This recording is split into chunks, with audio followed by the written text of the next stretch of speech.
Oh, here we go. Here we go. Here we go. Here we go. Here we go. Here we go. Here we go. Here we go. Oh, here we Here we go. go. Oh, here we go. Welcome back to the podcast, guys. Hi, I'm Lacey. I'm Stephanie. And this is Oh, Here We Go. Wow, that intro was funny. Okay. Yeah, guys, welcome back. We're hanging. Lacey just got into Denver today, Yeah. and we had on, Jeremy Salken from Big Gigantic. and it was so cute, and it's just weird. Dude. It's just, Okay, if you guys have been following us for a while, which I know some of our listeners have followed, like, I guess the journey of Stephanie and I for years, you've seen a lot, and you've probably seen our phase of like the festival going days, and the a lot phase of that is still ongoing. Yeah, a lot of that was so heavy on the Big Gigantic front. Like Yeah. we were heavy, hardcore, and still are Yeah. Big Gigantic fans. Yeah. So yeah, how did you start listening to Big Gigantic? Okay. I think in 2017, I tripped for the first time at Red Rocks at Pretty Lights. And also, by the way, like whenever I tripped for the first time, I had no idea what acid LSD even was. And I had went to, with my neighbors to Pretty Lights. I didn't really even know who that was. And I just wanted to, I was out of a breakup. I just wanted to do something new. And I used to go to bed at like 9 o'clock. And I remember we were down at the pit. And I was like, guys, like, what if I'm like getting tired? Like, blah, blah. My friend was like, just take this. You'll have energy soon. And I was like, okay, cool. And I didn't know what it was or anything. And then an hour went by, and then I was like, oh, I don't think that it kicked in. I was like, I don't think that it worked. He's like, oh, here's another one. Not knowing how long it actually takes to kick in. But long story short, I ended up tripping for the first time to Pretty Lights and at Red Rocks, and just falling in love with that type of music, that sound. I had never heard it before. I'm like, what is this beautiful sound? Mm-hmm. And from that, just digging deeper into that type of music. Mm-hmm. And then I remember Allison showing me a couple of songs, and I was like, I'd heard like Good Times Roll, and then she was like, they're playing, Big Gigantic's playing in Fayetteville in February, we're gonna go. And I'm like, okay. I'm like, what kind of music is it? Like, I mean, do they have, are they gonna play that one song, like Good Times Roll? I'm like, is it like funk music? Because I don't really like house music. She was like, just shut up. She was like, just come to this show. And I was like, okay. And we go, and I see them play at George's, and I think this was 2017, and it was incredible. I just was like, what the fuck music is this? Like, what is this funky sound? Like, it was just had so much soul, but like with electronic and like just like what. And then I'd seen Jeremy, and I was just like, he looks so cool. And I just started following him, and then he followed me back, and then we like just kind of we never really talked, but like I guess we just kind of like stayed in Social media buddies. And then I don't know, we just became like, it just grew and grew. And I mean, then they released their other album. It just like, that is how, like, psychedelics, and then realizing how much I loved that type of music. And we always said that if it weren't for that one day where I tripped with you for the first time, like none of this would have happened. None of it. Because that day I was sitting in the back of the car, and I always had just listened to music that was on the radio, pop. Like I didn't have my music. Like I was just, that's kind of how I grew up. Like I didn't, girl. It was just pop, whatever was on, whatever was trendy. And I remember sitting in the back of the car, feeling like I was in a spaceship, listening to this like electronic, like soulful, hit me in the gut type of music, but like that saxophone was the most beautiful sound. Being like, what the fuck? And I was like, after that day, I was like, please send me that playlist. Yeah. And just like obsessing over all of that kind of music. That was like my first time hearing like that kind of electronic music. Yeah. And you guys, you and Allison were like, Big Gigantic's playing at Red Rocks. It's Rowdy Town. You have to come. Don't care. And I was like, oh, like, who is that again? Yeah. And I was like, sure. I booked my flight immediately. I was like, sure. I was like, so on a yes. Should we talk about our outfits? Yes phase. Oh my God. So we show up at Red Rocks. Like I was a glitter ass bitch. One of those. Like, I had glitter all over my chest, my face. Like, I mean, not just glitter, like those rhinestones things, like all head, face, chest. Like it was a lot. And we let that happen. I had tagged Jeremy, Dom, Big Gigantic in a photo of mine, and they saw it, and all of them followed me back immediately. And I was like, what the fuck? Yeah. And so we connected online, and that was in the end of September, and Jeremy invited us to their December show in LA backstage. We freaked the fuck out. We were like, backstage. That I'll never forget. That was like our peak. And so we met them there and really vibed with them. And truly, all of 2018, they just kept inviting us to their shows. And we became friends hanging out with them backstage between sets at the festival, which is so unique. It was so cool. We were like getting free tickets, but also like hanging out with like our favorite artists. It was just insane. And if that day wouldn't have never happened, you would have never went to Rowdy Town and never would have tagged them. And then we wouldn't have had him on today, I don't think. Yeah. That's so crazy. And like, also it was weird because we were so nervous about meeting them backstage because we were like, what if they suck? Like, what if they're not like nice people? What if the energy is weird? Yeah. Like, and because of that, we don't like their music. But we all met, and it was so like, well, Jeremy's so nice, accommodating, and easy energy, going. like Both really of them calming. are so chill. Yeah, they're so chill, and we're like,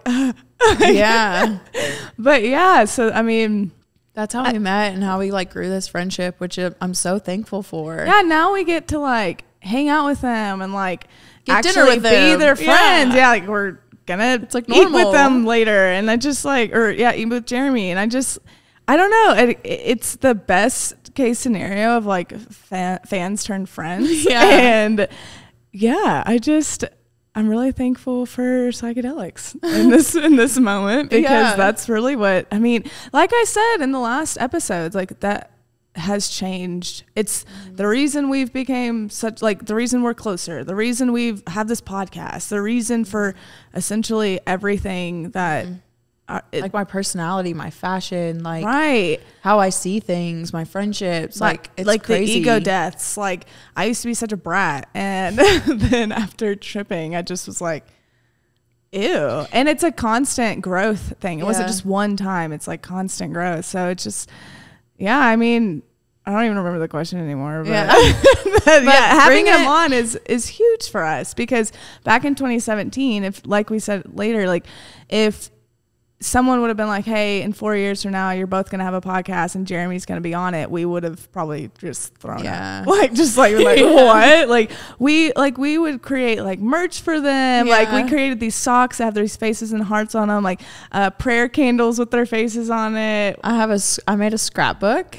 And I called it the Bible, and it has like all of the shows that we went to, and I would print out our little passes, all our passes, our family passes. I would print out like even the shit that they posted on Instagram. I would like have like cut out their faces, like their captions.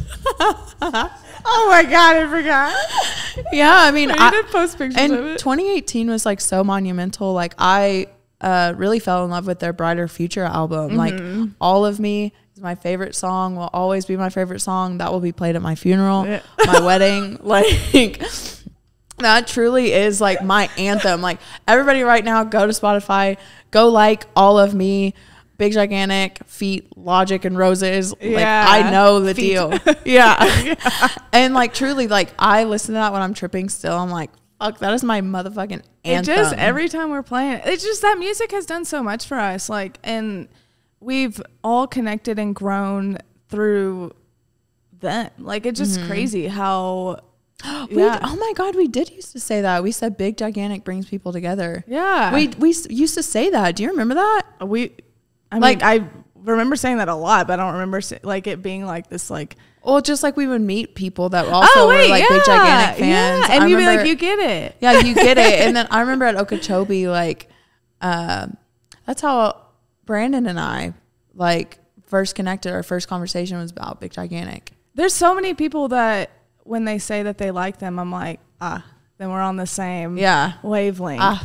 But yeah, I mean, it's just, so having him on was so crazy because we've just become so much closer with them, and I just never in a million years thought that he would, like when I asked him to come on the podcast, I thought he'd be like, like, I don't know, or like busy or something like that. But he was like, yeah, I'd love to be on. And I was like, oh my God, like it just, I don't know. Full circle. But this is a cute episode for all you Big Gigantic fans out there. And for those of you who are about to be. Yeah. You get to hear the backstory of Big G, how it was born, how long they've been together. Like, it's so crazy. many things we didn't even know. Like I learned a lot on this one. Aspiring artists. They started later in life, and that's really inspiring to me. Yeah, like Big G, they never gave up. It was like, it started when he was 30, right? And Jeremy was 30, right? Or like 27, but it Dom became... was 30. Oh, okay.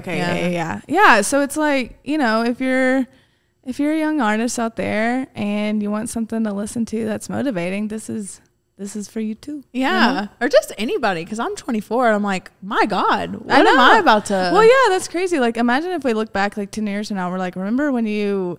Whatever, all the things that you do. Remember when you were a model? Oh, no. Well... That might happen.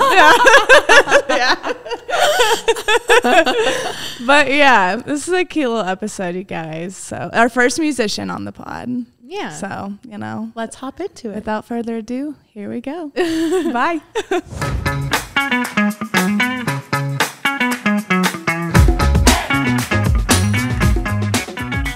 Welcome back to the podcast, guys. Yeah, hello. Today we have Jeremy Salken on. Hi. What's up, ladies?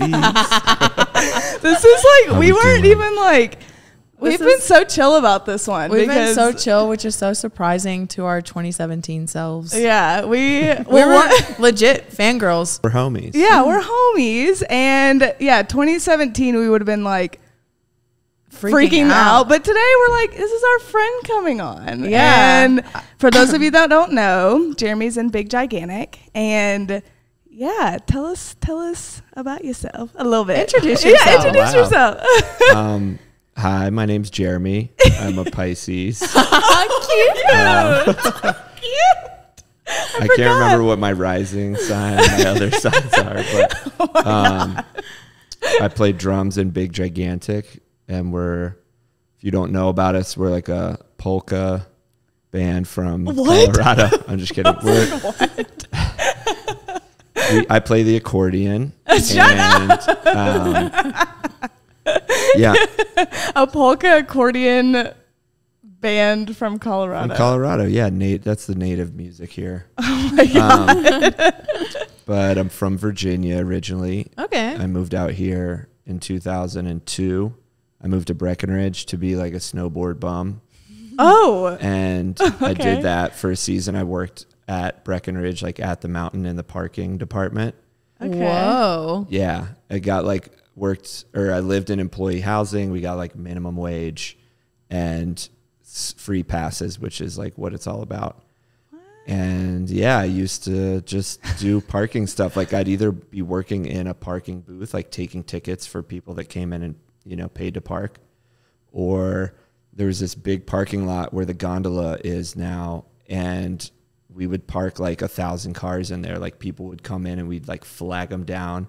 And so the whole like parking squad were like the best people. We would get up like at 6 a.m. All these cars would come in and be freezing freaking cold. And yeah, we'd be like dancing and like waving people in. Snowboard bum. And yeah. Wait, how old were you then? I was 21. Okay, wow. Were you doing drums on the side, or when did that start? I had been playing drums since I was like little, like 3. I started like banging on stuff. But when I moved out there, it was just I didn't know what I wanted to do with my life. I didn't know you could be a professional musician or whatever. Oh, okay. Yeah. I thought I was going to stay in Breckenridge, get like a computer job, because I was really into computers and like had done some like networking stuff and IT stuff and help desk. Like literally people would like email me and be like, oh, this is broken. Like, can you come fix it? That I did that in my freshman year in college. I like worked at like the IT help desk where people would bring their computers in or be like, my email's broken. Like, I don't understand this. My email's broken. Yeah. So I was going to do that in Colorado. I was like, oh, if I'm going to have like a menial job, like 9 to 5 desk job, why not get it at like a resort and just live up there? That's what I thought my like life was going to hold. I had no. Wow. Yeah. I was playing music like with my buddies, like in a garage, but not professionally or anything like that. So what age? Wait, so you moved out when you were 21 from Virginia to here? Yeah. Okay. Yep. Yeah. Moved from Richmond to Breckenridge. I just got a job like online, like through the job fair, because Vail Resorts did that every year. Dang. Okay. That's crazy because I wasn't 21, but a couple years ago. And it's just like you never know what's ahead of you. Oh my God. Like you really don't. Like when you're in the moment, when you're 21, whatever age you might be, you're like, this is it. And then just hear your like story and where you are now is crazy because I'm like, I don't even know what's coming in my 30s. Oh my God. I thought at 21, late 20s. I was going to be like a mom with kids. Yeah. That's what I was like, that's what I would have, which is fine, but that's just not what happened. So it's just crazy. Okay. Yeah. So all the youngsters out there. It's kind of an Arkansas life. Mm-hmm. Very. Like you graduate high school and then, you meet a boy or maybe you met somebody and then you get married. That's like the goal. Pop out some That's kids. that's all like that, back then. Like that's the only opportunities that.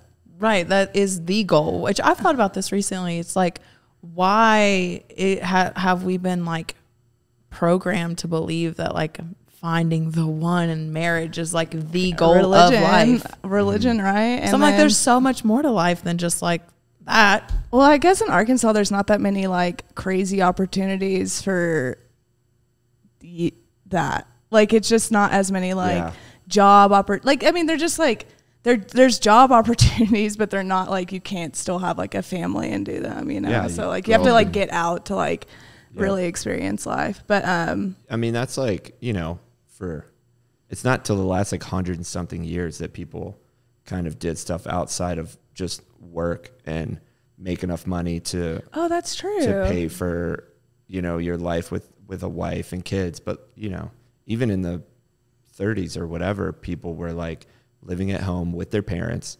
They'd finally meet somebody probably when they were like in high school or something. Yeah. Mm-hmm. And then the goal was like, get married, knock her up, have kids. That's like how it's been. Repopulate. Repopulate. Damn. Like that's how it's been for freaking, since the beginning, kind of. And then, but like, what was it that, I don't know how around this topic, but it's outdated now. Like I don't agree to that, but only till like, what was it that changed that? What do you mean? Like what's changed? Like, was it like, well, like, no, well, that's not really like the whole thing. That's not really everybody's goal anymore. Women got the right to vote, first of all. Okay, yeah. We're overpopulated too. Well, I think it's just expensive. More like, I feel like media and like, I just feel like that's been a big role in like changing how things are now too. Cause people, like internet, people can like realize they can basically communicate with other people and find other things. Well, also just like women coming into their own power, like being like their own like entrepreneur, like just working, being able to have a job, like making their own money and independence. Because like women used to just be the housewife. Oh my God. And rely on money from the man. Like y'all weren't allowed to work. Nobody was working. If they were, it was some like weird, like who knows what job it was. Yeah. And I was just talking to my aunt like the other day. My aunt. I was talking to aunt. my aunt. My Y'all aunt. say aunt. I say aunt. My auntie. I was talking to her, and I'm pretty sure when her and her husband were like first getting going with their business, like she couldn't have a checking account. Whoa. Oh no. My aunt was telling me about my grandmother. Sorry. My grandmother who worked at a bank. She was like a head teller or whatever at the bank. Women weren't allowed to have bank accounts unless it was co-signed by a man, by her husband or a man, I'm guessing. So that's and that an incentive to get married. Yeah. That's like within the last probably 60 years that, you know, you think about stuff like that where It just like makes me you couldn't drive, like you uncomfortable. could, like in 100 years, a lot has changed. Yeah, So that's so true. women, oh my God. like the women's movement or whatever. I don't know why I'm going with Yeah. this. I'm not an expert What on are this we? or pretending to be or anything. No, I love I got it. y'all's back. I was raised by women. I got your back. I'm like, He's a Pisces. I'm a Pisces. Emotional. I'm sensitive, you know. Sensitive. But yeah, it's cool that it's changed, but it hasn't changed enough. Like there's still a long way to go. Yeah. Yeah. Well, okay. Well, I guess to Reel it reel it back to music because I was like, we could really go roll off it on that back. topic. Yeah, I roll want it to back. talk a little Roll. bit about your upbringing. Yeah. Jewish question mark? Question mark? We wrote down Jewish. Yeah. Was that a question mark? Well, yeah. Tell us about your Jewish upbringing and like I don't know anything about Yeah, like growing how- up a Jews. Jew. Yeah. I'm just kidding. Yeah. I mean, basically. Mine was pretty, we were like reform, which pretty much means we're not chill. We don't like abide by as many rules as like, you know, the rules that have come up, and we're not Orthodox, you know, we don't keep kosher, at least, you know, in my family and stuff like that. So it was really important to be like culturally kind of Jewish, and there's a lot of cool traditions and the way you kind of treat your family and interact with your family and keep everybody close. And my family was like super tight growing up. My mom and dad got divorced when I was like 3, and my mom and her sisters and my grandmother are all like super tight. So we moved in with my grandma for a little bit and like lived there, and her sisters, everybody's hanging out like almost every day. Oh, okay. And I became really close with my cousins who were a little bit older, and they were like my brother and sister. Shout out to Lee and Monica. They're my older cousins. Okay. And they kind of like raised me and like really introduced me to music and comedy Oh, wow. and some Okay. art and video games and stuff like that. Cute. Well, wait, what about your dad? My dad was still around. When they got divorced, I hung out with him every Wednesday and every other weekend. That was like the terms of Oh, the okay. thing. And we were super close. Like I would go over there. He'd make me do chores, which I thought sucked, but it was like taught me some discipline and stuff like that. But I was like, oh, I gotta mow the lawn, like this. But he would take me to this this Wednesday night music thing in Richmond called Innsbruck After Hours, and there'd be all these bands would play there, from like Little Feat to this group NRBQ, and kind of these like mid-tier like rock and roll bands. And I would go and like just sit on the side of the stage. It was an outdoor thing. I would just sit and like watch the band. And my dad was like mingling with his friends or like trying to pick up girls, or I don't know what him and his buddy were trying to do. But it was like we would do that every Wednesday, and like either get dinner before or maybe after. But I was like so drawn to what the band was doing that I would just like be the kid just sitting on the side of the stage, like Wow. Oh, watching the drummer or watching whatever. Is that kind of like where you found music a little bit? Or, I mean, I know you've been playing since you were young, but is that like... Yeah. I mean, kind of. That was like one stage of it, you know, and because when I was like 2 or 3, I would take pots and pans and flip them upside down and play on them with drumsticks just out of nowhere. So That's young. so crazy Wow. that you just knew. Yeah. Me as a child, I would not. Like, that's so weird. Yeah. And I Wow. didn't have any musicians in the family. So it wasn't like Subconsciously learned. my dad did it or down, or a relative where I would see it and then mimic that. I was just like doing it.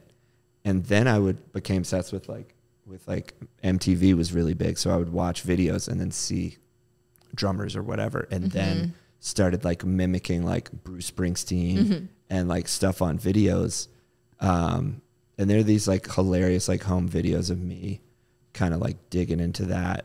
I think I've seen you post one on Instagram before. Yeah. It's cute. But I thought some he was silly like a stuff. baby in that one. Well, Exactly. Is that like the I was age like- that was? I was Oh, like okay. 2 to 5. Oh, wow. Okay. Okay. So that has nothing to do with being Jewish. I forgot about that question.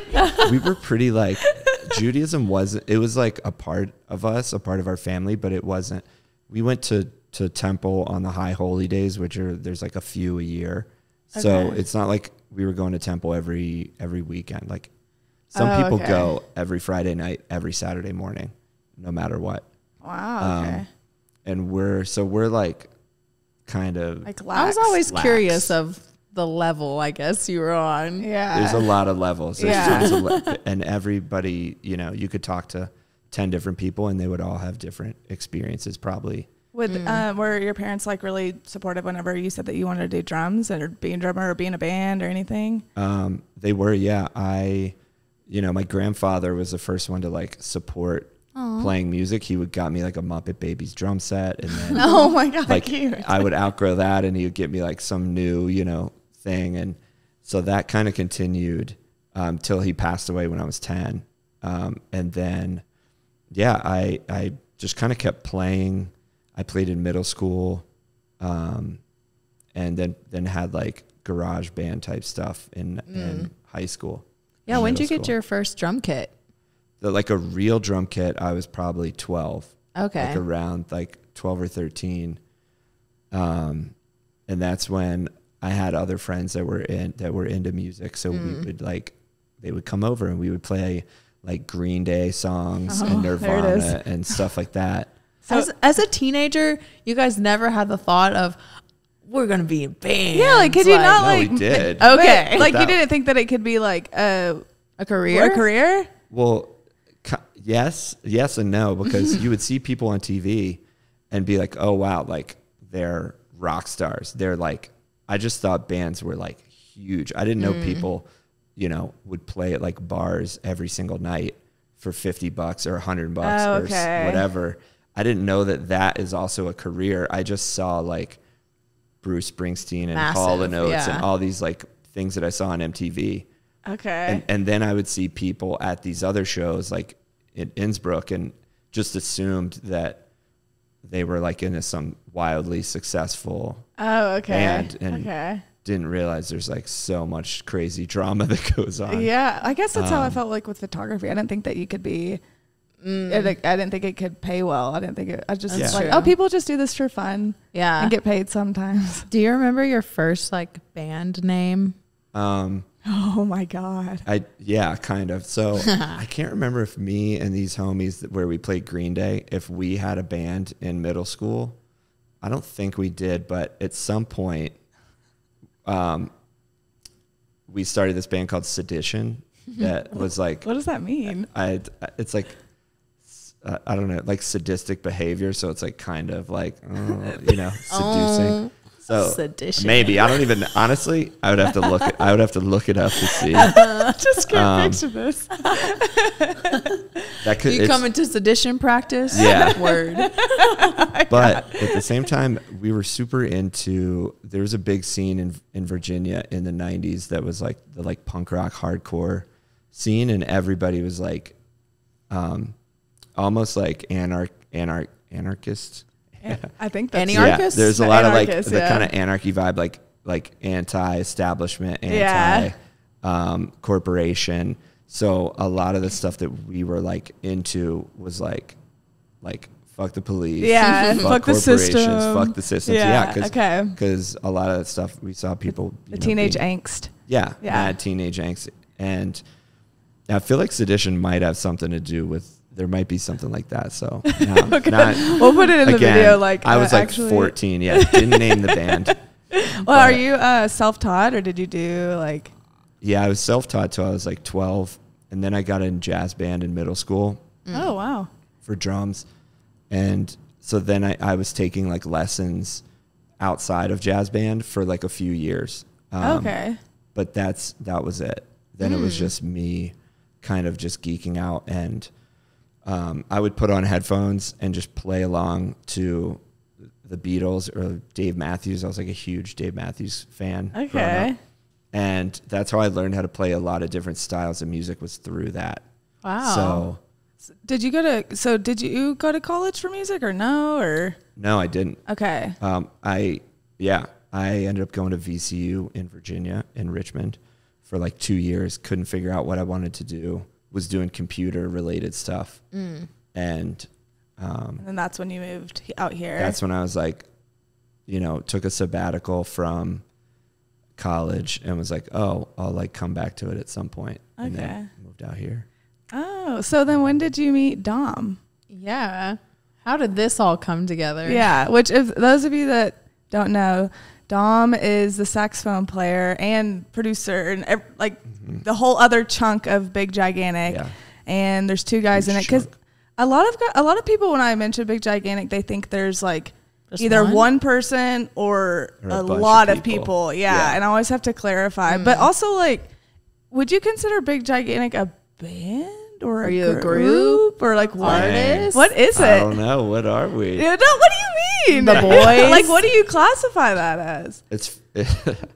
It's funny because like growing up, both of us were in a bunch of different bands, whether it be jazz groups or the like hardcore stuff that I was into, funk bands, jam type stuff. We were always in bands. There was no like, oh, this guy's like a DJ or a whatever. Unless you were a DJ at like a bar mitzvah or a wedding. Or Yeah. something like that. Yeah. Like, or, I DJ at this bar every like Tuesday. That was the extent of what we thought DJs did. In like the 90s and stuff. And obviously there's like an underground scene of like techno and jungle and house and all that stuff. But we weren't really in that scene. So when we started, we were like, yeah, we're a band. Like we have a band. There's two of us. There's more than one person. I guess is that Or like a what duo. that means? Is A band. duo? Oh. No, I like band. Band. Yeah. Right. There's real, like, I'm like, And we have instruments. That's yeah, I one was thing. just going to say, Yeah. like, there's real instruments, like, We play band. instruments. Wow, that answers so many questions for I me. think that makes it a band. Well, okay, That we I could want to go know how deep. you met Dom and the birth Yeah. story of Big G, but while we're kind of on this same topic, what genre is Big Gigantic? We've always said electronic funk.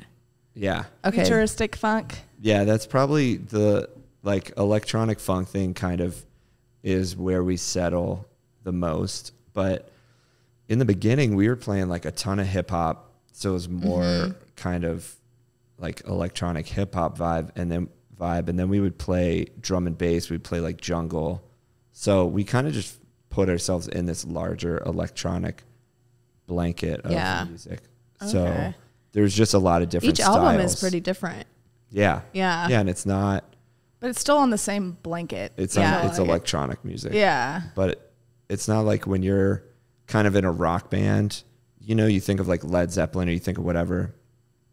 They're not playing like Latin type of tunes. No, right? yeah. Okay. And some of their stuff exists outside of like what rock and roll would be, but it's you're still kind of in there. Yeah. Whereas we kind of play a lot of different genres, whether it's like more dubstep vibe or jungle, like I said, or kind of house or the freaking 800 different dissections of each thing. Yeah. So yeah, we're just two dudes trying to play music. Just Can't two put dudes us in a in a band. box. Okay. Okay. So I guess how did you and Dom meet then? We met in the they have like the friends part of Bumble or whatever. You can like meet. We met in there. Like, Oh my the God, no way. You're joking. Okay. I was like, oh my God, cute. This was way before we met before iPhones existed. Let's put it that Okay. way.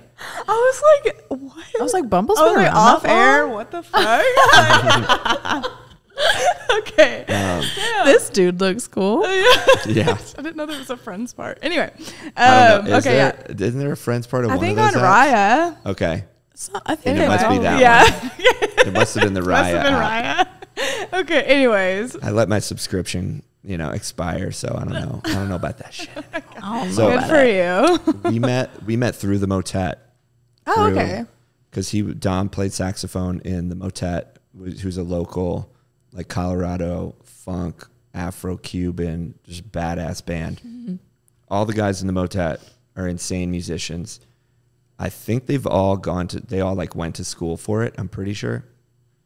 And at the time, Dom was playing with them, and he had gone to school and gotten like his master's in jazz performance. So Damn. he's a badass. He's a certified badass. So he's a badass. And the other guys in the band are also insane musicians. And my goal in like I was living in Boulder. I was like a hippie dude in jam bands.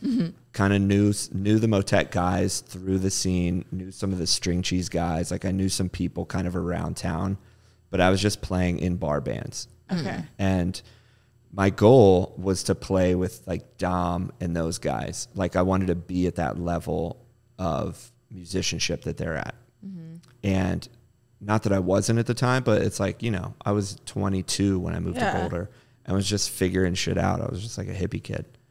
And I would like stalk the Motet straight up. I would go to every show. They would play at these bars in Boulder. One's called the Mountain Sun. It's a great spot. The Southern Sun, which is the same people but in a different part of town. And they would do like Sunday night, Monday night. You know, they would do two, you know, whatever night in Denver. Sometimes they would do smaller shows, and I would go there and like go up to the drummer, Dave Watts, and like pick his brain and be like, oh, when you start, what kind of, you know, drumsticks do you use? What kind of cymbals? Just like stuff that drummers always talk about. Like, oh, what kind of kick drum pedal is that? Like, sweet. Oh, I used that before. Oh yeah, dude. I would just geek out on that and kind of be like, yo, can I get a lesson, or can I, because he's a great drummer. And oddly enough, somehow I was in graphic design. I was super into graphic design and did Photoshop and stuff like that. And I got a job for their publicity company, and I would make flyers for the Motet. Oh, like, damn. Yeah, like doing all sorts of work for them. So I got to kind of know them through that at the same time. Cute. And I was just like a dude, like a groupie pretty much, Motet groupie. And there was one, so I kind of got to know Dom like really vaguely on Jam Cruise one year. I was there as a fan. He was there playing with Kyle Hollingsworth, who's in String Cheese Incident. And Dom and I like kind of hit it off as like buddies on Jam Cruise. And we ended up playing together in this jam room that they had. Wow. And that was the first time we ever played together. This is the cutest story. It's kind I of had no idea. Magic. Yeah, it's and DJ Williams was playing. I don't know if you know DJ, who lives here, great musician. Yeah. There were all these cats on stage at the same time. Some people I knew, some didn't. And at that point, this was like beginning of January, I was about to start graphic design school in Denver because I was at this like point where I had the opportunity to go back to school at like 24 or 5. And I was trying to decide between music school and graphic design. And I was going to like leave Colorado and maybe go to Boston and go to Berkeley and study there, or stay and do graphic design because I was into that. I knew I could make like a decent living doing it. And did like a poll of all the guys that I knew, like who went to music school. I was like, did you go? How was the experience? You know, would you recommend it? Was it worth it? Was it bullshit? You know, some people are like, it's bullshit. Like you don't, you know, if you graduate, like then you're almost doing worse if you graduate, because the goal to go to when you go to Berkeley is like you just get picked up halfway through because you're such a badass that you like drop out and some band takes you out for the rest, you know. Wait, that's bad? It's good if that happens. Oh, okay. So there's cats like Adam Deitch, incredible musician, one of my favorite dudes. He went for like a year or two and some band picked him up and was like, yo, we're taking you on the road. And he dropped out of school. So it's like almost like a network. Yeah, you go to network, wow, big time network. So, you know, if you graduate, it's not a bad thing. Like it's obviously really hard and competitive, and you learn a lot there. But it was one of those things where I was like, okay, if I go, like I'm gonna graduate when I'm like 29, which felt like it might as well be 100 at that point. When I was 25, 29, felt like, oh, your life is over. Yeah. But I ended up staying in town. And this was like January when I was going to start school. Dom hit me up and was like, dude, we need like a merch seller / driver on this tour that the Motet's going to do, you know, do you want to come out? And Dave Watts like hit me up too. They were kind of like, yeah, come. It's like a couple weeks. And I asked my professor, because I was just starting school, if I could like miss like these 2 classes kind of thing. And he was like, oh, I used to be in a band. Aww. And when we were around, we traveled in like a school bus, and it was before 25 was built, like I-25. Wow. Like it wasn't an interstate. Whoa. So it was a long ass time ago. But the professor was like, look, I'll count you 1 absence, but I'm going to let the other one, like, we're going to pretend like you were here. Oh, Because I would have failed, because the way Art Institute was set up, it's like you can't miss anything or you're out. So I went on tour with them, got to know Dom better, sold merch, like literally was in the back selling T-shirts, you know, for $40 a day, and was like, oh, I'm getting paid, like I'm on the road. yeah. I have a lot of stories. I could go on and on about nonsense, I love but that's how Dom and I got closer. And then he ended up needing a roommate like a few months later. He moved into my house. Then he got a computer, and then he started making beats on the computer. And then, Because had he ever made beats previously? never Because he made was just beats. saxophoning. He was just saxophoning everywhere. And he got this little white MacBook from a guy that used to be in the Motet, Jans Ingber, who's like awesome cat, great singer, amazing dude. But Dom got this white MacBook and was like making little hip hop beats on it and knocking on my door like, dude, check out this like Questlove style beat, you know, that I made. And I'd be like, yeah, keep working on it, buddy.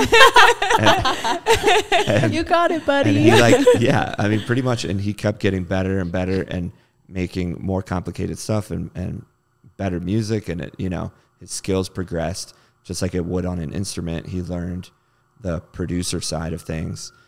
And then we started jamming over that in the basement. And yeah, he had this idea. He was like, I want to start a project. And, you know, he wanted to call it Dominic Lalli's Big Gigantic.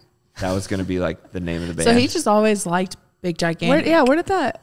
Anyway, he just came up with it in his head. I think there was this saxophonist named Carl Denson, who's an amazing guy, amazing musician. And he had a group called, or has a group called Carl Denson's Tiny Universe. And he's also a saxophone player. So I think Dom kind of was like inspired by sax player that led the band. He was like Dominic Lalli's blank blank. You know what? And he just came up with Big Gigantic. And then, so that was going to be like maybe a jazz group, maybe a fun, like it could have been anything. It wasn't necessarily electronic. And he started putting stuff on MySpace. Oh my God. Back in the day. And he would put beats on MySpace, and he just called it Big Gigantic. Like that was the page. And that like got a ton of attention. Wow. People started listening and following us and like whatever.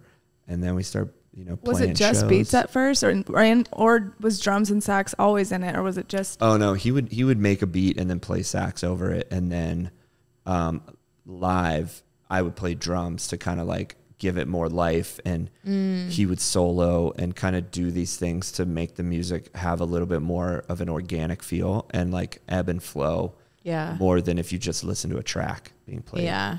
Wow.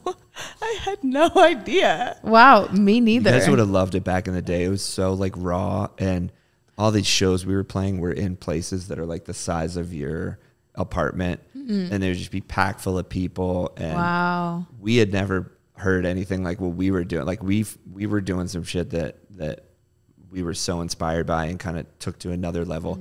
All the kids were like, what is this? Like he's playing saxophone and drums, but then there's electronic. Yeah. And that scene was developing in like 2008 ish, with Pretty Lights was coming up around then. Yeah. There's so many other people, Glitch Mob, and like all these people were making beats, but they weren't necessarily performing live. Didn't have the instruments on They didn't top. have instruments. Pretty Lights did. He had a drummer, but he didn't have the like soloist element of saxophone, where Dom was trying to build his solos like a jam band would build it, to where it's like the room is shaking and everyone's like, oh, Yeah. and then just drop it down. And so that was like the concept, was just riding this roller coaster. I just got chills. It reminded me of my favorite song by y'all, All of Me. Forever and Always. Yeah. That song always That's gives great. me chills. Yeah. Yeah. I love that. I remember when they played the. Okay, wait. Anyway, So that's the Big G story in a nutshell. were you guys the first to start doing the whole saxophone and beats, or were other people? I mean, I'm sure there might have been. Yeah, we didn't know about anybody doing anything. It kind of, it felt like in that scene we were, I can't claim. We don't like claim Well, that we yeah. were the first Well, or yeah. whatever. But you I don't know. weren't. There wasn't anyone to your knowledge that. Yeah, we weren't inspired by that or didn't like. Yeah, Wow. Pretty Lights was the closest thing to what we were doing because he was DJing and had a drummer, and that was kind of the similarities in that. Even though the music is totally different, the vibe with having a saxophonist and like we had solos and stuff like that built into the songs to kind of build that energy up. So at the time, and that's all we knew was around, but I'm sure somebody was in their basement somewhere like messing around. Yeah. When did you have that moment of like, oh, like we're doing this? What was your Man, big moment? It was a few years in. I don't know if we had like a big moment because we've kind of steadily rode this. It keeps getting bigger. Like incline, luckily, of kind of or like a wave of our career where it felt like we were onto something special, and then we just kept kind of doing that, and it never like jumped up. Like we didn't go from this level to like amphitheaters or arenas or whatever. But we've always, luckily, steadily kind of gone up. But a few years in, I still had a job. Excuse me. I still had a job as like a junior booking agent for this booking agency. So I was like working kind of, and was like, and I was in some other bands. I was in a bluegrass band. Wow. And I remember being like, oh man, like Big G is like doing better. Do I need to quit this? Like, how do I ride this line of kind of committing to this thing, but also paying my bills and I had rent to pay, I had, stuff like that, insurance and everything. So it was kind of tricky doing that, but luckily a couple years in, it was like, okay, this is real. I think I can quit my job and follow this through. And I had some people that were like, I don't know, like, are you sure you want to put everything into that? Oh my God. Like, what if something happens? What if this? What if that?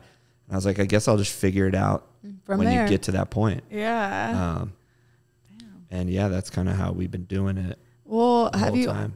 have you always been into this type of music, or did you? I mean, It was kind of the opposite.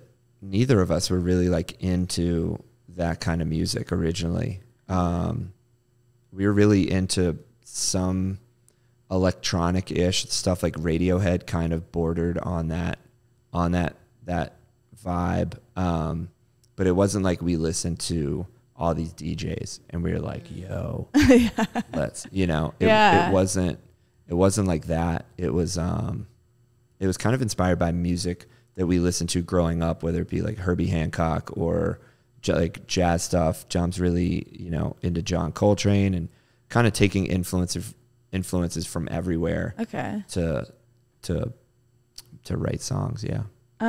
Do you ever listen to your own?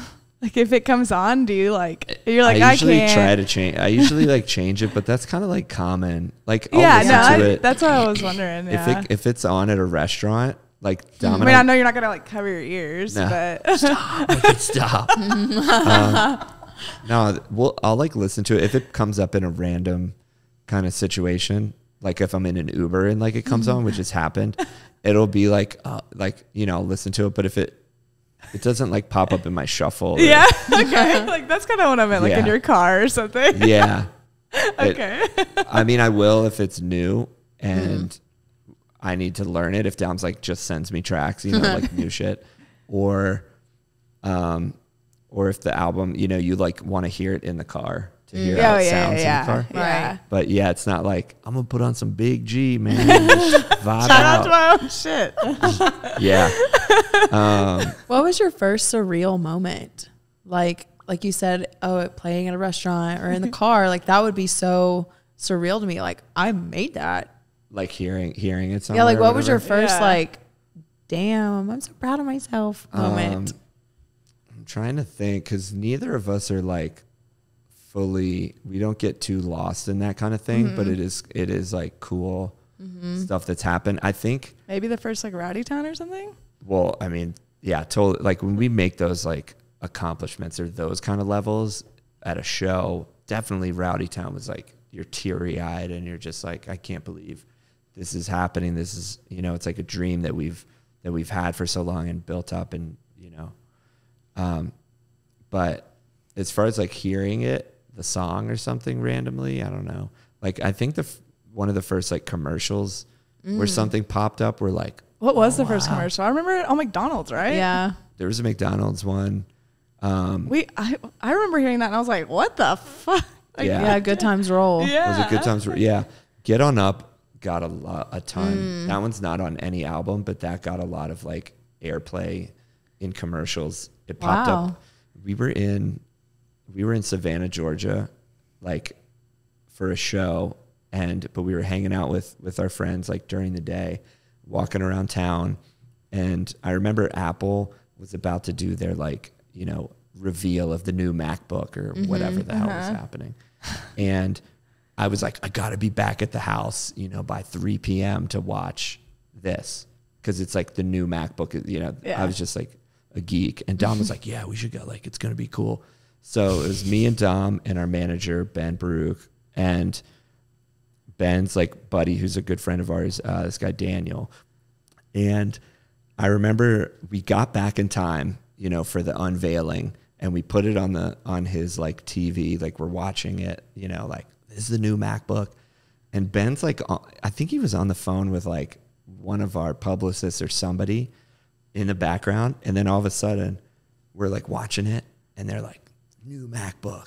And then they dropped the commercial for it, you know, after they described everything. And we're so pumped, like, whoa, it's got a touch bar and all this shit. Like, what's going on? And they dropped the commercial and it's playing our tune. And we were like, huh? Like, is that coming from the speakers? Like, where's What? that? And we like lose our shit. How did you not know? Yeah. Did Ben So- do that? Well, Ben didn't even know. He didn't know. What? Well, what happens with like licensing stuff is you have like a guy that essentially submits it to a ton of different companies, and you know if something you know they bite on something, they're like, okay, you know, we give you X amount, you know, for this song for this much usage, whatever the hell it is. You know, Ben like signs off on it if it seems like a good thing, but if there's a lot of stuff coming in, you don't remember like what it is. And they're not necessarily that specific on when they're going to, it is specific, like it's going to be this Mountain Dew commercial for this thing, blah, blah, blah. With Apple, it wasn't like, we're going to use it as the promo video for the new freaking MacBook. It was just like Apple wants to use a minute of the song for, you know, whatever they want to Do you guys get residuals or was it a buyout? do. I believe you would call it a buyout. Yeah, I wish it was residual. Yeah. But they just, it's weird. I don't know if they used it in the actual commercial that you see on TV, but it was like that day when they did their little like 2-minute ad for it. It was on that. Okay. Okay. I can't really remember, but that was a really cool moment of like, oh my God, our shit's out there. I would scream. Like, what? Yeah, that's as far as like hearing it kind of randomly. That's been pretty cool. You know, people text us when they play it at like a basketball game, like Yeah. if you're watching TV, they'll play it during a commercial or during whatever. How yeah. long has Big G been together? How many years has it Oh, been? yeah. Since August, what is it? August of 2008. Your anniversary's what? coming up. It is. Yep. Oh, wait. Oh, my God. I mean, our 10 first show was years, October. 13 years. Yeah. Our first show was October of 2008. Wow. So if that's tech, but we were like, obviously like practicing before. Yeah. that. Yeah. So What's been your favorite tour? And or album. Or Ooh. I Yeah. think my favorite tour was in 2012. I think that was Nocturnal Tour. Because that was our first bus tour that we ever did. So we went from like a van into a tour bus. So we could sleep on the bus. And like we were freaking getting after it. It was the best. Like, how much were y'all playing? Like every night? Or? Yeah, like every night, like 5 or 6 shows a night. For like 6. A month or 2 or? Yeah, it was for probably a month. Like we never toured. Some bands go on for 3 months at a time and stuff like that. We never went out that long. Okay. But we probably did a month to a month and a half of like 5, 6 shows a night. A night or a week? Sorry, a week. I was like, where the fuck were we? Yeah, that was like the best tour. Like the memories of that tour are just great. They're amazing. Was that like when you guys were like actually like doing like psychedelics and all that stuff during that time? Not as much because we were not as much then. Okay. Because we were just like so focused on crushing it every night that we didn't want to get distracted. You know, there might have been a little Molly. There it is. That's not really psychedelic. Okay, but you know, we might have, but like, what's not funny or interesting, but with Dom and I, that's like drugs, I guess you could say, have never been a focus for us. They've never We've never been like that band. Neither of us like snort anything. Yeah. So you've never had to worry like where the other guy went. Like, did he disappear? Is he off in like a freaking, you know, like in a trash can, like, whatever. In a dumpster hiding, doing cocaine, and doing crack. Well, given we met like later in your career, the 3 years of knowing you, we've always felt safe around you guys. Yeah. Oh yeah. That's so true. We've never felt cute. And I feel like that's a good thing to say to someone. Like, we always feel safe around you. Like, taken care of, very normal. Yeah. Just a normal environment. Yeah, very normal. We're pretty boring compared to a lot of like, bands. Responsible. Well, would you say like... no, go ahead. Well, I was just going to say, I think the responsibility, at least in our eyes, like comes because all this happened later in life. Mm-hmm. You know, I was like 28 or something. Dom might have just turned 30 when Big G started.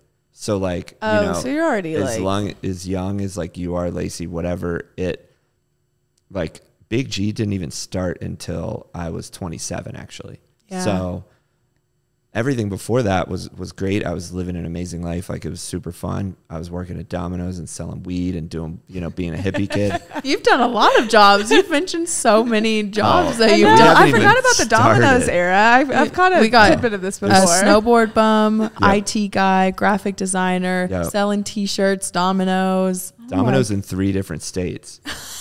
Like, I did. That was my go-to. Like, I need to get a job quick, get that cash. Easy hours. I was like, hit up Domino's. Oh my god, take it there. And then I ended up with Dom. So it's kind of weird. Maybe, you know, Domino's. Is my god, I don't know. I never put that together. A synchronicity. We draw a picture of Dom like on a Domino's box. Yeah. God. Wait. So would you say that? I mean, psychedelics like influenced your music at all? To get back to that, the drugs. I don't. Not really, but psychedelics definitely influenced my like growth as a human from about 18 or 19 until now. Okay. For sure. Like, I was straight edge until I was like 17 and a half. So wow. I don't know if you know what straight edge is. Like, so because of Richmond being like super into the hardcore punk rock, like metal scene, stuff like that, the straight edge movement was like really big there. So even in middle school, I drew X's on my hands. It was like, oh, like true till death, you know? And wow. Yeah, I didn't drink. I didn't smoke cigarettes. I didn't smoke weed or whatever. Didn't do any drugs. I didn't either until I was like 25. Oh, wow. But that was just because I was just so type A, wanted to do school all the time. And yeah. I mean, that's cool. That's great that you I caught up for lost time, but apparently. Apparently. Did you start when you were younger? Or you kind of I tripped for the first time when I was 20. Okay. Yeah, but I've never because of her. Yeah, I've never really like I don't know, I'm just a responsible drinker, like for the most part. Like I don't rely. There's or people need that when they do that substances. stuff, they lose their minds. Yeah. And like even in the midst of it being a lot for either one of us, we're pretty normal. Right. Yeah. Anyway. That's what you think. Oh God. I'm just kidding. He's like, I've seen y'all fucked up before. Yeah, maybe actually. No, you guys have been great. I've never seen you guys where I've been like, I feel unsafe. Good to know. Except that one time. Oh, God. That Stephanie made y'all socks with your faces on them. What do you mean? That wasn't unsafe. That was great. We were I mean, I'm trying to make a joke. Maybe it was a bad joke. I never felt creeped out. Me and or Allison anything. both did that. Yeah. That was and the great. prayer candles. Look, Yeah. I want to get on the merch squad for Big G. You should be, honestly. Honestly, this is how we start. We're going to do your merch selling out of the Please. back of the bus. Yeah. Please. Oh my God, cute. Okay. That's a thing. We need more merch ideas for sure. We have so we can have like many. the t-shirt guns. We'll be at Red Rocks shooting Yep. out t-shirts. I love Please those let things. us do that. We Just talked one about night. getting Oh one my at one God. point. We were like, we should get some t-shirt guns. Maybe for the next tour we'll do that. What did you think about us whenever we connected? Like, were you not like these, like, because you guys have to meet people all the time. So like, We have to. What was it? like, how do we become fans to friends? You know what's funny is I feel like I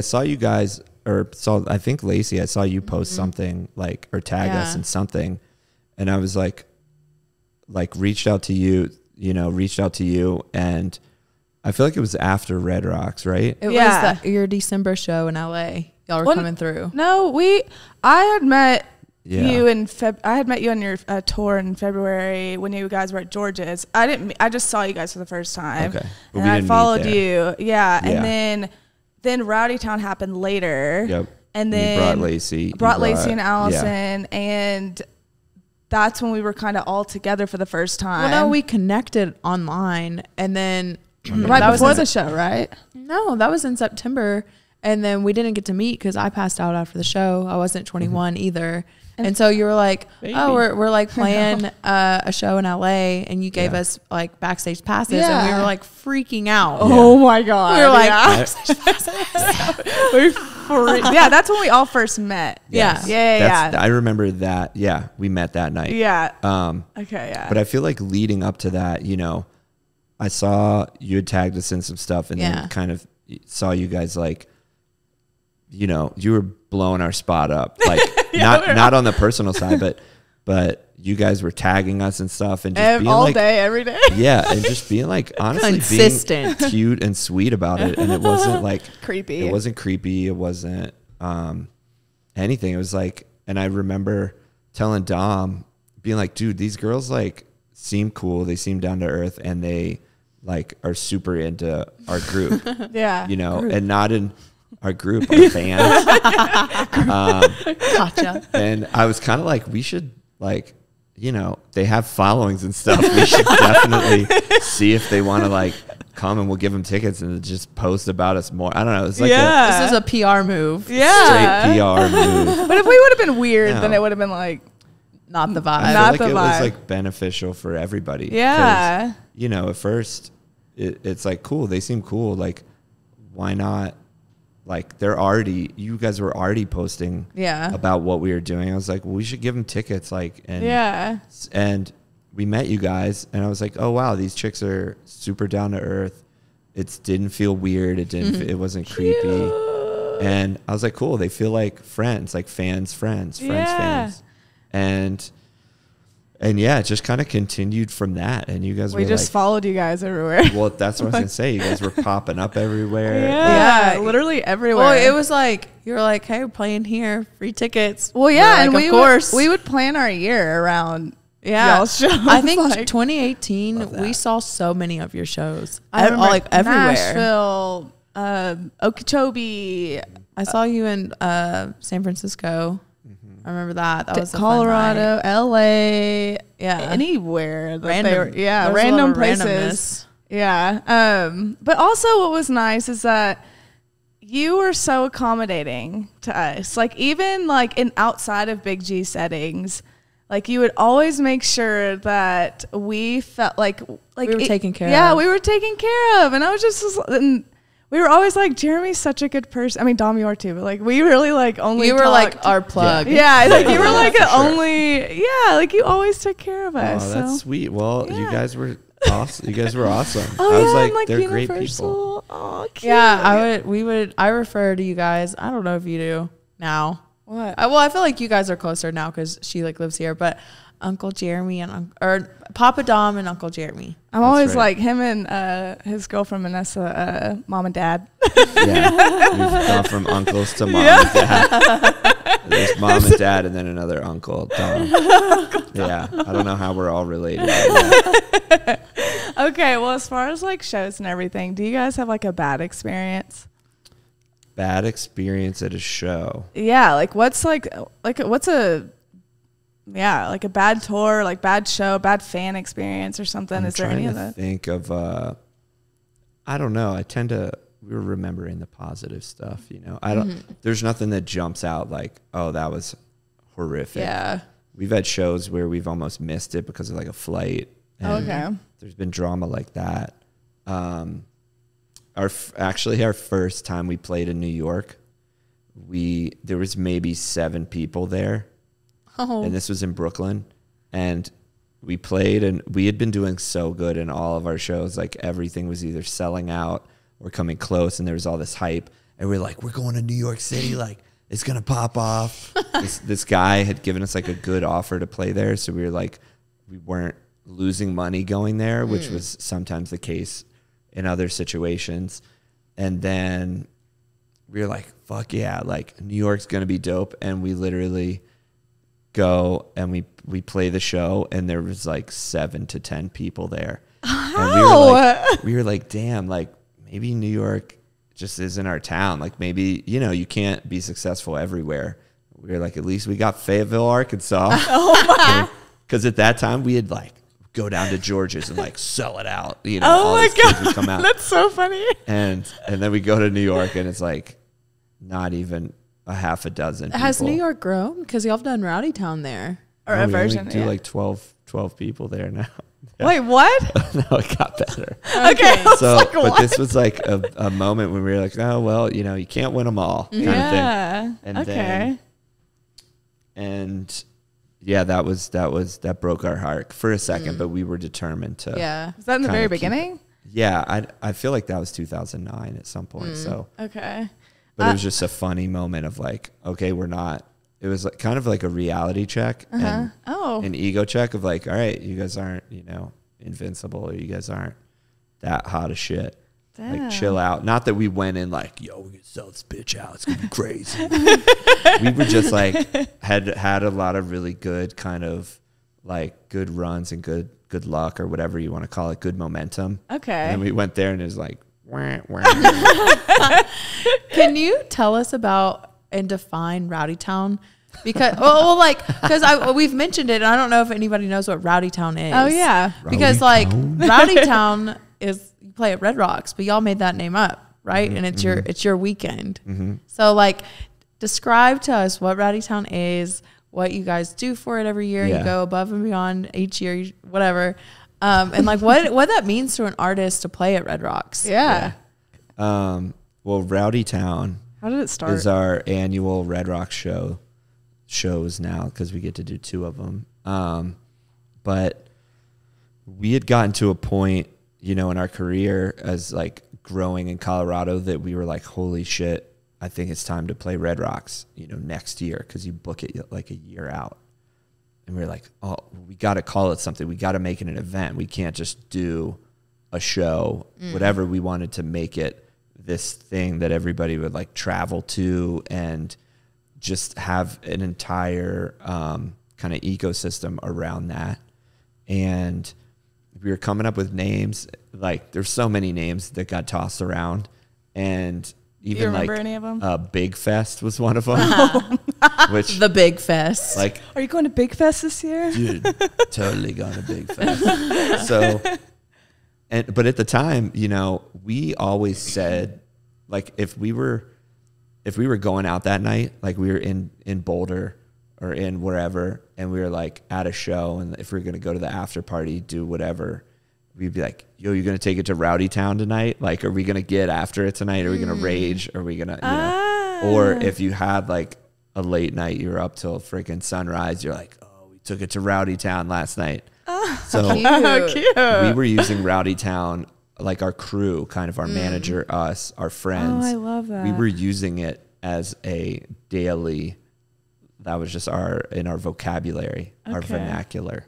So, but for some reason that never entered the space of like, you know, Big Fest was like the number one thing.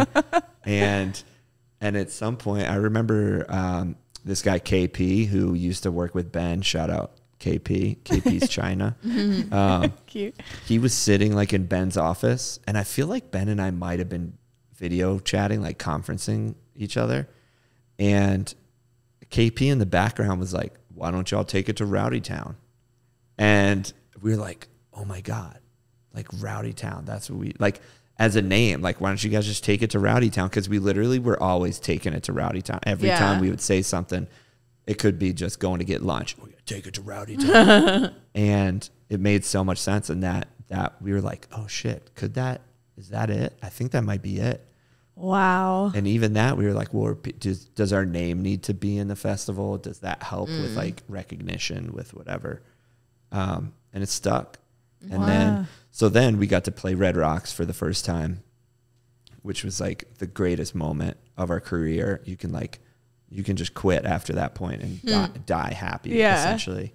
And we had an amazing lineup. It was us, Macklemore was before us. Yeah. And then Dylan Francis, and then Grizz was actually before Wow. that. And then our homie. What a lineup. Yep. And then our homie Raw Russ, which is our buddy Burke, who is he's got the Hot Boys chicken truck. Yeah. So the lineup was strong. Like Macklemore opened for us at Red Rocks. That is insane. He had just put his album out like right before that, and he had started kind of blowing up. But luckily Ben, when he booked Red Rocks, he had gotten Macklemore, you know, before Thrift Shop came out and took over the world. Wow. So that was our first Red Rocks. We sold it out, you know, every year after that. We did one more year where it was one night, and then we went to 2 nights. And then from then on, we've been doing 2 nights. Yeah. It's like the best. It's the best. It's the best. I don't know how else to describe We it. refer to it as church. Yeah. Yeah. It's I do not take any work that weekend, and I will not ever again. Well, Better I not. tell like listeners, consumers, festival goers, whatever. I'm like nothing compares to Red Rocks. Like any show, any artist that plays, it is different. It is magical because the artist, you do different. You do something different. Do different. It's different. Like it's not like your normal set. It's not your normal situation. You like Dom was on the fucking like on that floating. lift. Yeah. Like the On the last lift, yeah. like what? That was scary. I was scared for him. It's it's an experience. Like even I brought my friend Josh.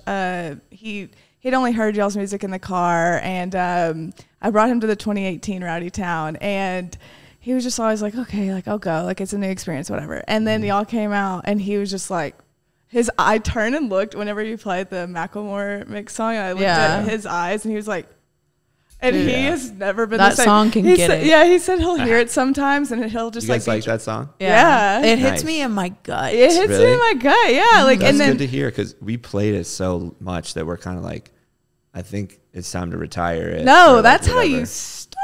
Yeah. I'll watch my old It's Red so, Rocks like, videos. And I'm just like, Yeah, we're all like, See, and you guys are the he best. said he'll This is why like. you guys are the best. For real.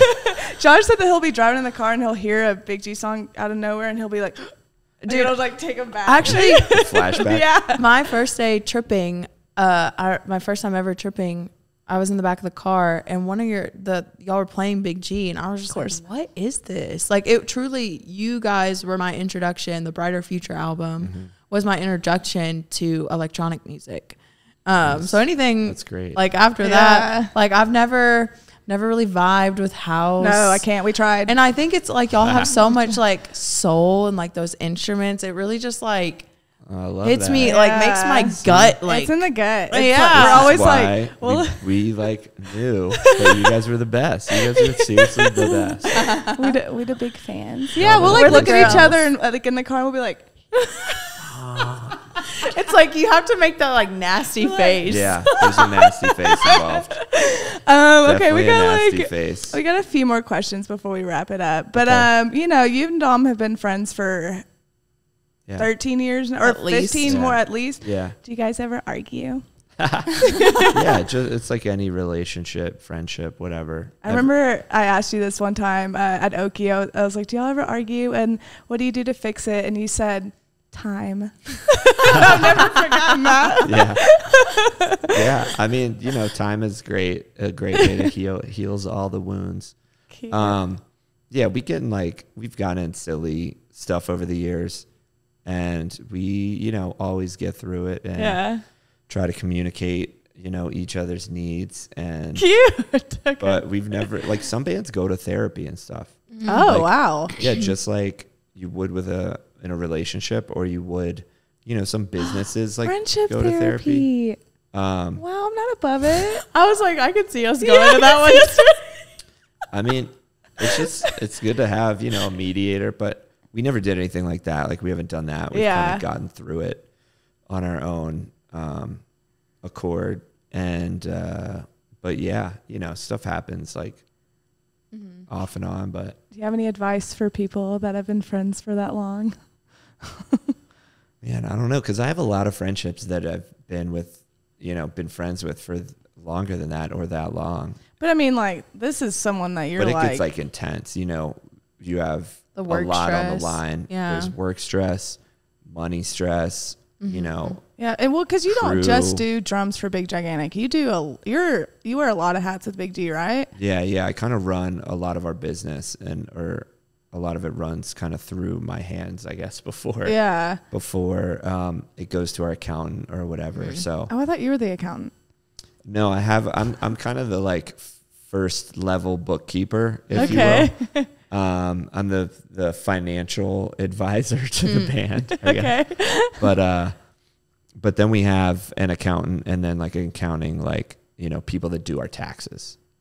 Okay. Which Well, is- yeah. Yeah. But I kind of keep track of a lot of the ins and outs and figure out, you know, how to pay us, what we should get paid. Okay. I do a lot of budgeting with our team. We have a great team that figures stuff out, but our manager Ben and I like really try to figure out what the budget should be and suss out how we can keep paying them bills, make sure that Nico can go to college. You know, all that stuff. I'm just kidding.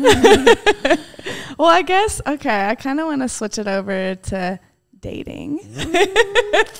So how's that been? Thought that was coming. Yeah. We'll kind of, you know, go that route for a second. But yeah, like, what's it been like, you know, like, do you have, like, as far as like dating goes, like being in Big Gigantic, like, have you had girls that have just been like, just basically like clout chasers and stuff like that? Like, do you have to like what, how's it Yourself in been? that way? It's been a challenge. Yeah. I've like, since I was young, I've always like wanted to find my person and call it a day Pisces energy. and have, Yes. and like find that person, you know, Yeah. date, get married, have kids. That's it. Lock it up, be done with it. And I've been okay with that. Like, that's since I've like been a teenager, that's what I've been going for. And so every girl that I meet, I'm like, oh, this could be it. And then I kind of like suss it out and see what happens. And it doesn't always, you know, Yeah. until recently, until Manessa, I've been like, could be it with other people. Yeah. Yeah. 2 thumbs up for Manessa. We love you. We love you. Love you, Vanessa. But yeah, until her, I kind of, I mean, was it hard dating someone being and like On the road. on the road yeah, and stuff like that? it was definitely tough. Like, I would meet girls like on tour and meet somebody at a show or something like that and start vibing with them and then be like, oh, cool. Like, they seem cool. They have, you know, these qualities, and just kind of feel it out and see what happened. And, you know, that kind of happened a lot.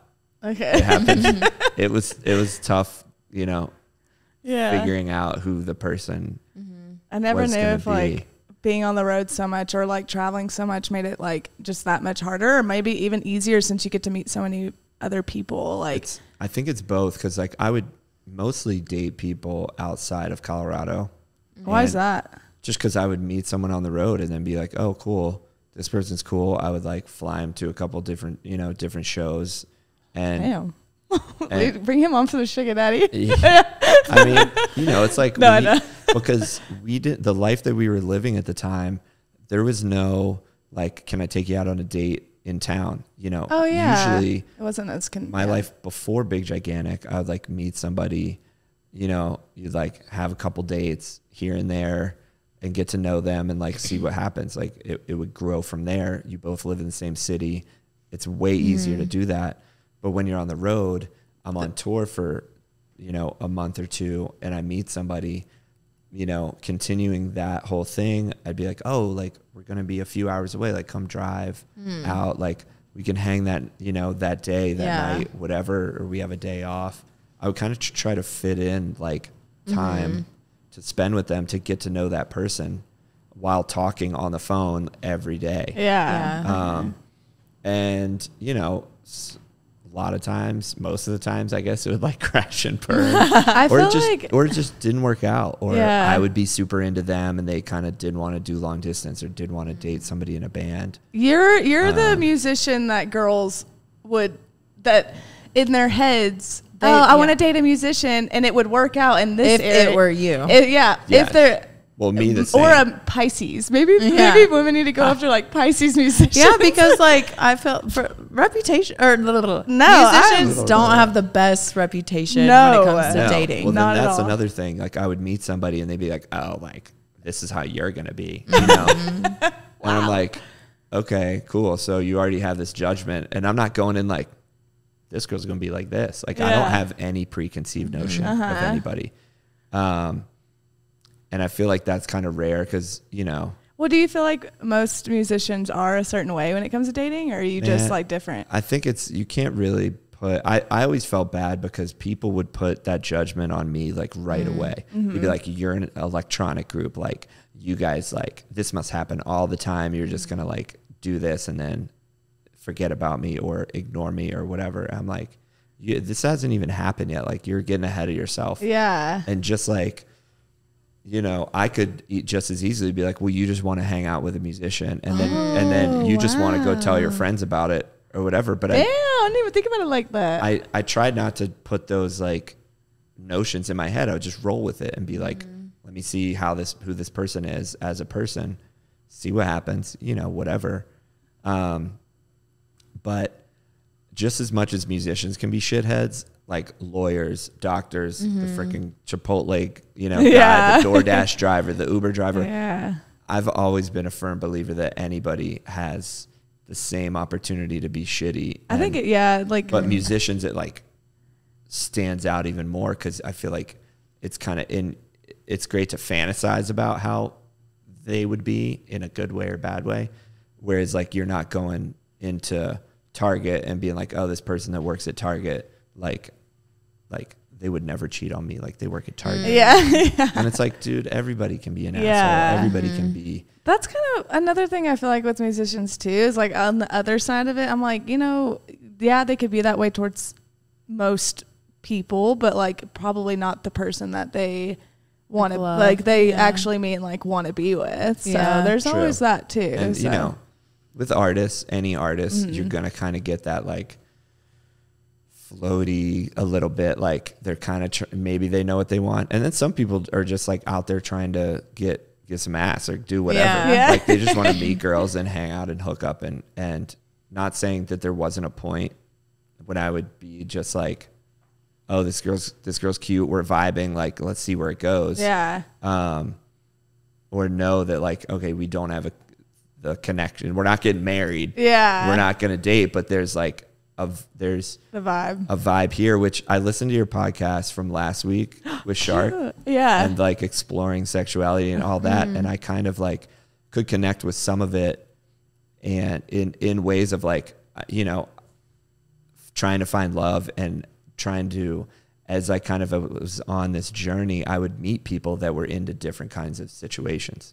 Oh, okay. You know, some people wanted a polyamorous thing, or some people, you know, didn't want anything, or they were just like I would find out that we were dating and then they like cheated on me or whatever, and they were just so like flowy about it that I was like, okay, so is this an excuse for you to like kind of treat me like shit, or do you really feel like you just want to kind of like be able to just be free, and is that a way to not be held responsible for actions? Because I feel like I'm completely down with people living whatever life they want to live, but I think there's this in certain scenes. There's like they do it under the mask of like, well, I was just like, I just had a connection with that person. Yeah. And it's like, okay, so you just like, if they were going to jump off a bridge, you jump off a bridge with them. Yeah. Like you met somebody and you just had to hook up with them because you had a connection.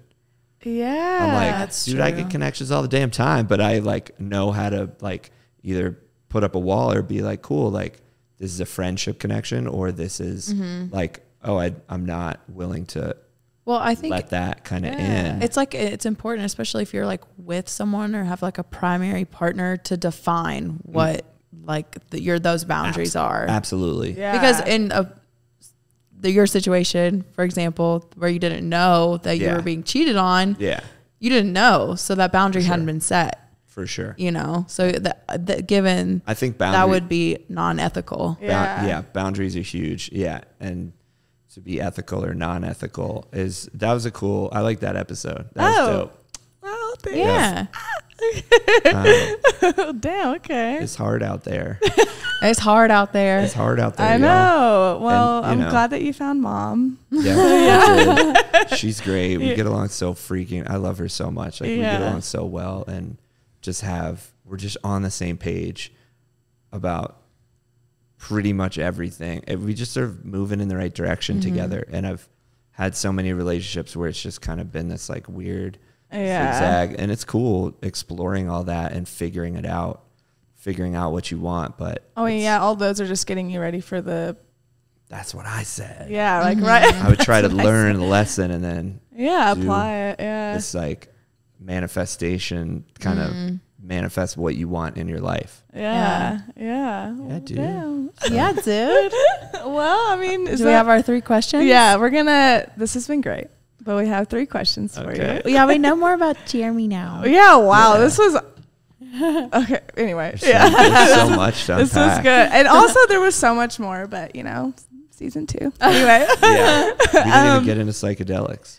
I know, but it's okay. We'll bring you back on. Okay, so you want to go first? Okay. What is your favorite way to cook or eat a potato? Oh shit, air fryer. There it is. Wait, did I hear a southern accent? Just air fryer. Air fryer. It comes out. It comes out. I still sometimes. don't hear mine, but it's fine. Yeah, you don't have a southern accent at all. Oh no, I was with Brian, you know, Andy's manager. Yeah, Schwartz. Yeah, he was like, you know, it's especially when you say ERs. He's like get her.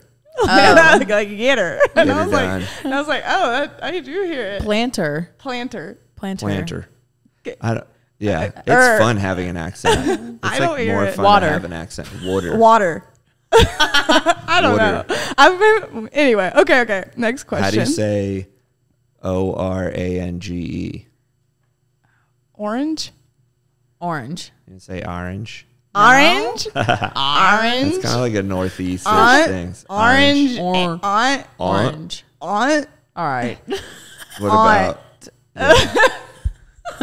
What about the state that we're in right now? What, like the Colorado. Colorado? Not Rado. Yeah, people from here say Rado. What? Here in West, they say Rado. It's like Arkansas. People say that. Weird. That's I don't what know. Or I mean, that's Kansas, just like- Kansas. people say Kansas. I don't think they say Kansas. I don't know. Anyway, okay. Next question. If you could be good at any Olympic sport, hot or cold, You'd be the gold medalist. Which Hot or cold? Like winter or summer. Yeah. I like hot or cold. Maybe I need to say that. That's funny. That's really funny. I never thought about Icy hot. Yeah. Hot or cold? What would it be? Yeah. Dang. Ping pong. What? That's an Olympic sport? Mm-hmm. Wow. You would. Or the is it shuffleboard? Shuffling? Yeah. No, but like Is it shuffleboard? I think so. Ice shuffling? it's like called something else.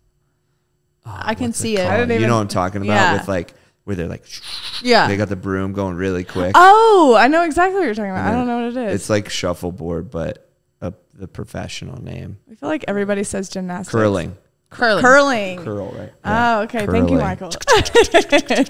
I'm like, Right. okay. Second question. Okay. Last question. Would you rather smoke on the beach or trip in the desert? Psychedelics, not trip on a rock. Yeah. Well, we had to clarify that before. I mean, I would rather trip at the beach. Oh. Oh, a little combo. Am I allowed to do that? Eat that goo on Damn, the you're the beach. first person to A little do that. swirl. Cute. Nobody's Okay. done that. Yeah, no one's done I mean, that yet. Tripping at the beach is. I'm like really big with if I'm on something. I think it's a Pisces, but I like love to be in water. Mm-hmm. If I'm rolling, there's got to be a point where I like get in water. If I'm tripping, I need to go float at some point or like whatever. That's cute. Wow. That explains that hot tub Did- in the back. Big old hot tub. Oh Yeah. my god. yeah. Okay, well dang it. This This has was been an great. experience. That was really fun, This you is- guys. Yeah. Thanks for having me on This here. is so cute. You're so Appreciate cute. it. Yeah. Am I the first? Has there been another guy on? Have you There's had been a guy, but you're the first musician we've had Cool. on. Yeah. Good. So it's I'm glad I could crack that open. if back in 2017 someone was like, hey, Would have in told us 4 this. years, is it 4 years? Yeah, 4 Yeah. years from now, You're gonna have a podcast, and Jeremy's gonna be on it. Yeah. We might have fainted. We might have been Yeah. like, no. Yeah, we were like, no. We used to get And so excited. likewise. Y'all would wave at us on stage, and we'd be like, Oh my god, I have those videos. I watch them sometimes. Point and wave. Dom, like I remember, Dom was like walking across the stage, and he looked at us in LA, and he was like, Yeah. and we were like, ah! Yeah. It's so funny. Yeah. it's so cute. Okay. Always The do best. that. Yeah, we will. I mean, just for you guys. It's only you guys. We've never done that before. Shut up! I hate you. We'll see you at Rowdy Town. Yeah, see you Rowdy Town. Okay, well, tell everybody where we can find you You can find me at on social media. Instagram at Big Gigantic. My Instagram's at Jew Unit. There's no underscore? Oh, no. Uh-uh. He's finally verified, everyone. I'm fair. Yeah. It was a big day. Twitter is the same. The Jew at Jew Unit at Big Gigantic. Facebook, MySpace. No, God. Check out their Tumblr. music. Tumblr. Yeah, check our music OnlyFans, out. Big Gigantic Only. Oh my God, no. This music has changed my life. Yeah, we didn't even talk about OnlyFans. I thought we were gonna get in. What are we going to Wow. talk? I was No, like, I what? don't I was like, plug in Jeremy's OnlyFans. No, there is not. Is not, and will never He be. doesn't have an OnlyFans, but No, anyway. get your exclusive content. Jesus, I'm picturing. Anyway, okay. Jeremy, we love you. We love you. And on that note, On that see you note, later, guys. Thanks for guys. listening, guys. Bye. Peace out.